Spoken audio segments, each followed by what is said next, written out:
Assalamualaikum warahmatullahi taala wabarakatuh. Bilakah solat Jumaat yang pertama dilaksanakan oleh umat Islam?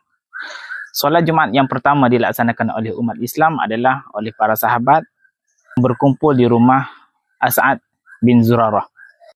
As'ad bin Zurarah telah menjemput para sahabat sesiapa yang mahu untuk melaksanakan solat Jumaat berkumpul di rumahnya. Dan pada waktu itu terkumpullah 40 orang lelaki. Namun solat Jumaat ini tidak disertakan oleh baginda Nabi SAW kerana solat Jumaat ini telah dilaksanakan sebelum penghijrahan baginda Nabi SAW ke Madinah. Seterusnya, solat Jumaat yang pertama oleh umat Islam yang disertai oleh baginda Nabi SAW adalah pada tahun pertama hijrah. Ketika mana baginda Nabi SAW sampai ke Madinah, iaitu di kawasan Quba, baginda telah membina masjid di sana. Dan pada hari Jumaat pagi, Nabi bertolak daripada Quba berjalan masuk ke Madinah.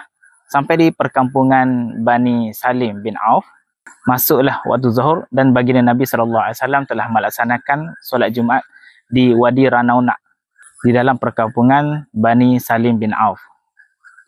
Inilah solat Jumaat yang pertama yang dilaksanakan oleh baginda Nabi SAW.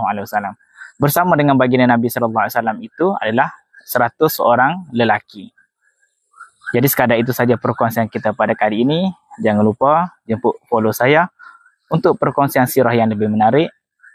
Kita jumpa lagi pada video yang akan datang. Wallahu a'lam.